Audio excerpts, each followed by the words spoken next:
मिथुन राशि वाले जातकों, आइए आज हम बात करते हैं आप कौन कौन से रत्न धारण कर सकते हैं तथा नवग्रहों में से कौन से रत्न को दान करने से आपको क्या विशेष लाभ मिलेगा। मैं हूं आपका आध्यात्मिक दोस्त आचार्य मोहित और आपके अपने चैनल एस्ट्रोलॉजर मोहित शाह में आपका स्वागत करता हूं। दोस्तों, बहुत ही गहन विषय है। रत्न शास्त्र खुद में ही एक गहन सागर है, क्योंकि यह एक ऐसा शास्त्र है, ज्योतिष शास्त्र के अंतर्गत इसका अपना एक शाखा है रत्न विद्या, रत्न शास्त्र, जिसके अंतर्गत हम यह जानते हैं कि कौन से ऐसे रासायनिक ऊर्जा को यदि आप धारण करेंगे, उसे अभिमंत्रित करके प्राण प्रतिष्ठा करवा कर यदि आप उसे धारण करते हैं तो उसका एक अपना विशेष लाभ मिलता है। क्योंकि यह पूरे जो ब्रह्मांड है इसका मेन मूलाधार प्रकाश है। जो ईश्वर का स्वरूप सबसे पहले बना वह प्रकाश के रूप में, हिरण्यगर्भ के रूप में बना, और फिर उसके बाद अलग अलग प्रकार के चीज़ों की रचना हुई उसी हिरण्यगर्भ से। तो यह प्रकाश पुंज जो रत्न होता है यह अपने अंदर उसी कॉस्मिक प्रकाश पुंज को लिए रहता है, और जब हम इसे एक्टिवेट करके धारण करते हैं तो इसका अपना बहुत ही विशेष लाभ होता है। लेकिन जिस प्रकार यह जीवन को शुभ प्रकार से प्रभावित करता है, उसी प्रकार यह आपके लाइफ को डिस्ट्रॉय भी कर सकता है, अशुभ प्रकार से भी प्रभावित कर सकता है। तो इसीलिए यह जानना आवश्यक है कि कौन से लग्न वाले जातक कौन से रत्न को धारण करें जिससे आपको कोई हानि ना हो और आपको विशेष लाभ हो। तो उसी विषय को लेकर हम प्रस्तुत हुए हैं। सभी नवग्रहों के ऊपर हम बात करेंगे, नवरत्नों के ऊपर हम बात करेंगे, जिसमें सबसे पहला रत्न आपके लग्न का जो राशि है मिथुन राशि। मिथुन राशि जिसके स्वामी बुध ग्रह हैं, और मिथुन राशि वाले जातक बुध का रत्न सदैव धारण कर सकते हैं। बुध ग्रह आपके दो केंद्र भाव के स्वामी हैं, एक आपका लग्न स्थान और दूसरा आपका चतुर्थ भाव। तो इसीलिए जब भी आप बुध का रत्न धारण करेंगे तो आपको विशेष रूप से हेल्थ की प्राप्ति होगी, मान सम्मान की प्राप्ति होगी, आपको सुख की प्राप्ति होगी, आपके शरीर के सभी कष्ट समाप्त हो जाएंगे और आपके जीवन में जो भी समृद्धि है, जो भी आपके जीवन में सुख सुविधाएं हैं, उसकी वृद्धि होने लग जाएगी। आपकी माता जी के हेल्थ में प्रोग्रेस होगा। और जब आप बुध का रत्न दान करेंगे, पन्ना रत्न, तो पन्ना रत्न को दान करने से आपकी माता जी के हेल्थ में विशेष तौर से उनको लाभ देखने को मिलेगा, और आपके खुद के भी हेल्थ। तो पन्ना रत्न आपके लिए बहुत ही उत्तम रत्न माना गया है मिथुन लग्न वाले जातक के लिए। अब हम अन्य रत्नों के ऊपर बात करते हैं, सूर्य आदि ग्रहों के ऊपर बात करते हैं। सूर्य का रत्न जो कि माणिक्य रत्न माना गया है। माणिक्य सूर्य जो है यह आपके तृतीय भाव के स्वामी है, थर्ड हाउस के स्वामी होकर यह आपके जीवन में संघर्ष, परिश्रम, एफर्ट के स्वामी बन रहे हैं। एफर्ट, वैसा एफर्ट जब आप किसी भी कार्य को करने के लिए जो भी आप अपना परिश्रम, अपना संघर्ष करते हैं, वह तृतीय भाव है। साथ ही यह भाव शॉर्ट डिस्टेंस ट्रैवल का है, लर्निंग का है और कम्युनिकेशन स्किल्स का है। आपके अंदर जो भी प्रतिभाएं हैं, जो भी स्किल्स हैं, उसका भी है और स्किल डेवलपमेंट का भी है। तो सूर्य का रत्न आपके लिए बहुत ही उत्तम रत्न माना जाएगा। यदि आप शनि का रत्न धारण नहीं कर रहे हैं और शुक्र ग्रह का रत्न धारण नहीं कर रहे हैं, तब आपको सूर्य का रत्न, माणिक्य रत्न धारण करना चाहिए। और माणिक्य के साथ साथ आप पन्ना, आपका लग्न का जो रत्न है पन्ना रत्न, इसे आप धारण कर सकते हैं। माणिक्य रत्न धारण करने से आपको बल, ऊर्जा की प्राप्ति होगी, साथ ही साथ आपके पराक्रम में वृद्धि होगी और आप अपने सोचे हुए कार्य को पूर्ण कर पाएंगे। एक मनोबल आपके अंदर आएगा। साथ ही साथ सूर्य का माणिक्य रत्न आपको दान भी करना चाहिए। दान करने से विशेष तौर पे आपके तथा आपके छोटे भाई बहनों के और आपके स्पाउस के, आपके अपनी पत्नी या आपके पति के हेल्थ में वृद्धि होगी। उनके हेल्थ रिलेटेड इश्यूज सभी समाप्त होंगे और उनको अच्छा लाभ प्राप्त होगा। आपके अपने सिस्टर इन लॉ, मतलब कि आपकी जो साली है, उनके जो हस्बैंड हैं, उनके हेल्थ में भी सुधार होगा यदि आप माणिक्य रत्न धारण करेंगे तो माणिक्य रत्न धारण कर सकते हैं। लेकिन इसके लिए एक विशेष रूप से ध्यान देने वाली बात यह है कि माणिक्य के साथ साथ आपको नीलम धारण नहीं करना है, क्योंकि मिथुन लग्न वाले जातक को बहुत सारे लोग बस क्या करते हैं कि आपको पंचम भाव का रत्न, आपको पंचम लग्न और आपको नवम भाव का रत्न, ये 3 भाव का रत्न धारण करवा देते हैं। लेकिन वास्तव में ऐसा नहीं होना चाहिए। हर ग्रहों का, हर भाव का, हर राशि का अपना अलग महत्व है और उसे उपचार करने की आवश्यकता है। सिर्फ यहाँ पर बैठकर हम पैसे कमाने के लिए आपको 3 भाव का रत्न बतला दें और आप इस ट्रायंगल का रत्न धारण कर लें, आपका काम हो जाएगा, ऐसा नहीं होता। जैसे कि मिथुन लग्न वाली कुंडली में ही शनि जो है यह आपके अष्टम भाव के स्वामी हैं और नवम भाव के स्वामी हैं। मान लीजिए शनि ग्रह यहाँ पर आपके अष्टम भाव और नवम के स्वामी होकर नवम भाव में ही स्थित है। शनि यदि नवम भाव में स्थित है तो शनि तो आपके स्ट्रांग है ही, भाग्य स्थान में भी स्थित है, और शनि अपने अच्छे अवस्था में हो, अपने युवा अवस्था में हो, तो शनि की दशा भी चल रही है तो शनि का आपको अच्छा फल प्राप्त होगा।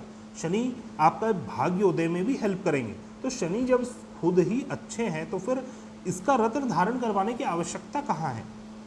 हमें तो धारण करवाना है, मान लीजिए इसके अपोजिट भाव, मान लीजिए आप कोई भी परिश्रम कर रहे हैं, संघर्ष कर रहे हैं, लेकिन उसका कोई फल नहीं मिल रहा, तो यहाँ पर कर्म करने के तरीके में कोई गड़बड़ी है, लर्निंग में कोई गड़बड़ी है, साथ ही साथ तृतीय भाव में कोई गड़बड़ी है, और इसका रत्न आप धारण करवा सकते हैं। सूर्य का रत्न धारण करवाया जा सकता है मिथुन राशि वाले जातक के लिए। अब हम बात करेंगे चंद्र का रत्न, मुक्ता रत्न, मोती रत्न। मोती रत्न आप धारण कर सकते हैं या नहीं? तो मैं आपको बतला दूं कि मिथुन लग्न वाले जातक के लिए जो चंद्रमा है यह आपके द्वितीय भाव के स्वामी हैं, और द्वितीय भाव आपका परिवार और धन का स्थान होता है।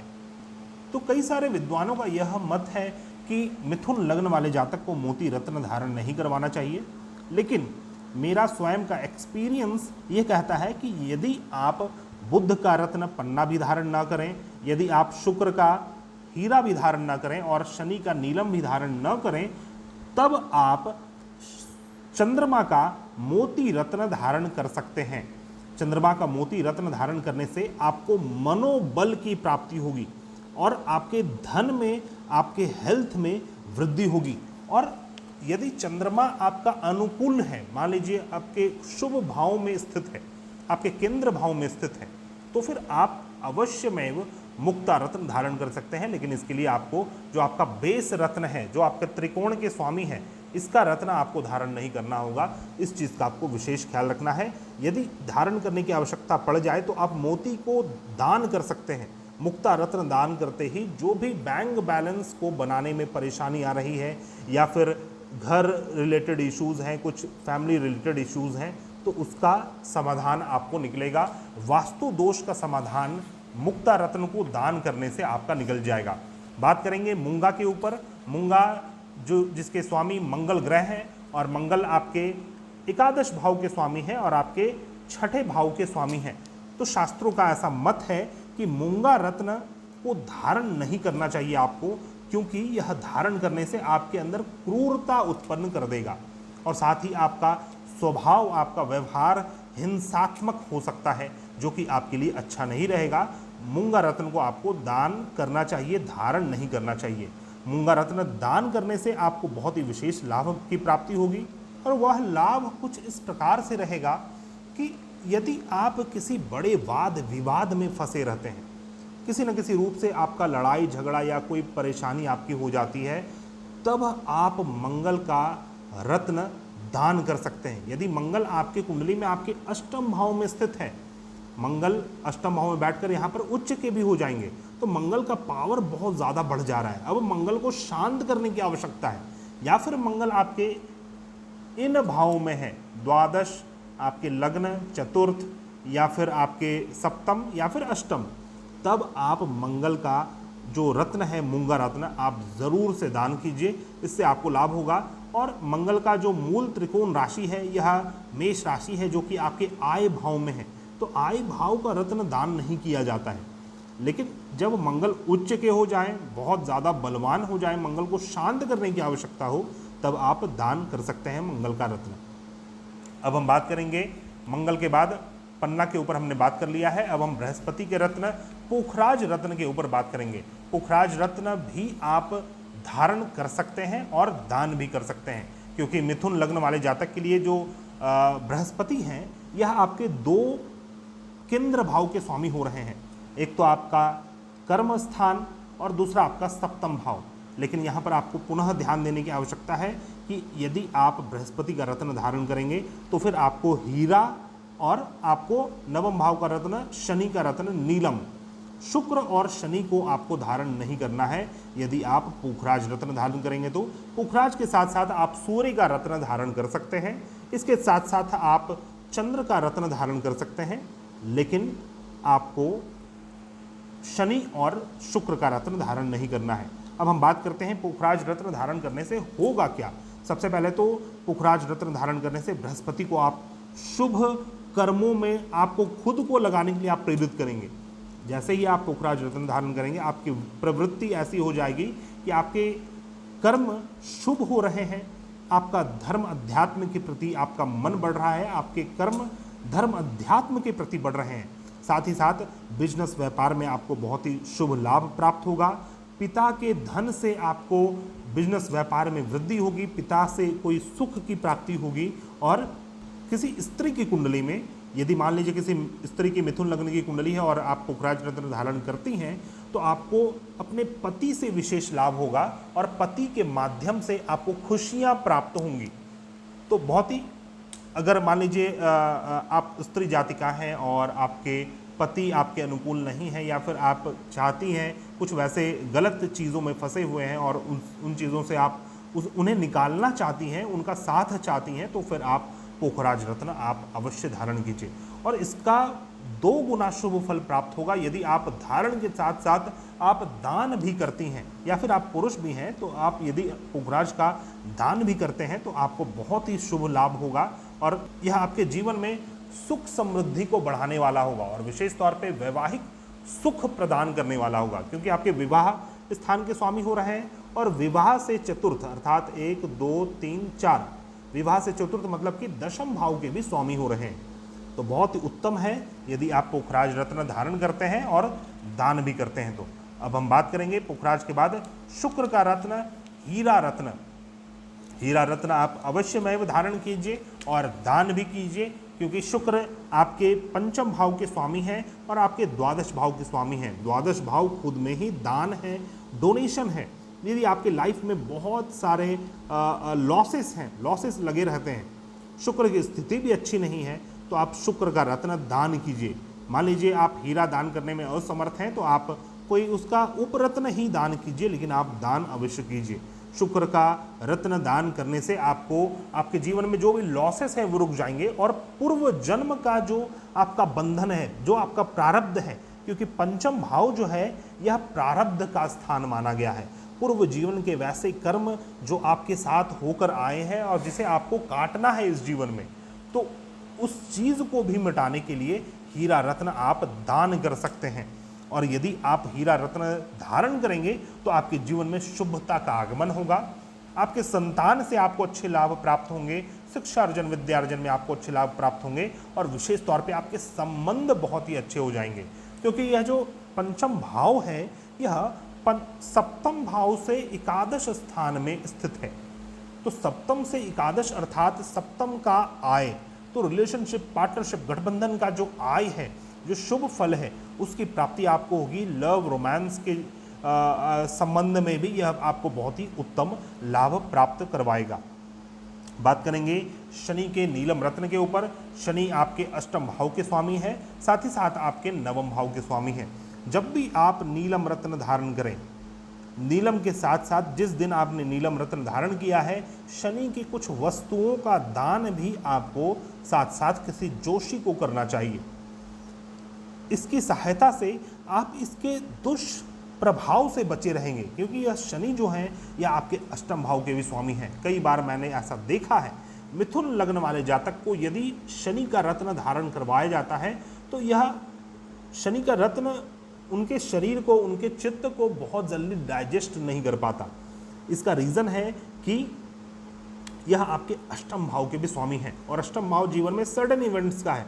बहुत सारे सडन इवेंट्स अचानक से अप्स एंड डाउन जीवन में होने लग जाते हैं और उसका रीज़न यही है कि शनि का रत्न धारण तो आपने कर लिया लेकिन उससे संबंधित दान नहीं किया है। और यदि आप शनि का नीलम रत्न धारण भी करेंगे और दान भी करेंगे तब तो आपको बहुत ही उत्तम लाभ की प्राप्त हुई होगी। साथ ही साथ आपके जो पूर्व जीवन के अशुभ कर्म हैं जिसके कारण आपके इस जीवन में अनेक घटनाएं दुर्घटनाएं लगी रहती हैं उसका निदान होगा। अब हम बात करेंगे राहु के गोमेद तथा केतु के कैट्स आई के ऊपर। गोमेद रत्न और केतु का रत्न कैट्स आई, इसे हम कभी भी किसी लग्न को देखकर या फिर राशि को देखकर नहीं प्रिस्क्राइब कर सकते। इसका रीज़न है कि 9 ग्रहों में से सिर्फ 7 ग्रहों को राशि चक्र में स्थापित किया गया है, राशि के स्वामी बनाया गया है। बाकी राहु और केतु किसी भी राशि के स्वामी नहीं है। तो राहु और केतु का कैसा प्लेसमेंट है, किन ग्रहों के साथ स्थित हैं, वर्तमान में क्या गोचर चल रहा है, उस आधार पर हम गोमेद या फिर कैट्स आई को धारण कर सकते हैं। इसके लिए आप अपनी कुंडली का विश्लेषण करवा सकते हैं। यदि आप अपनी कुंडली का पूर्ण विश्लेषण करवाना चाहते हैं तो आप हमारे पास से कॉन्टैक्ट कर सकते हैं। हमारा कॉन्टैक्ट डिटेल्स भी आपको डिस्क्रिप्शन बॉक्स में मिल जाएगा। तो दोस्तों, यह एक छोटा सा विश्लेषण था हमारे तरफ से आपके लिए। मिथुन राशि वाले जातक के लिए 9 रत्न किस प्रकार से, कौन सा रत्न धारण करें, कौन सा रत्न को दान करें, इससे क्या लाभ होगा। आशा करता हूँ वीडियो आपको पसंद आया होगा। यदि आपको हमारे वीडियोस पसंद आते हैं तो कृपया हमारे चैनल को ज़रूर से सब्सक्राइब करें और हम मिलते हैं नए वीडियो में जिसमें हम बात करेंगे कर्क राशि वाले जातक के ऊपर। नमस्कार, धन्यवाद।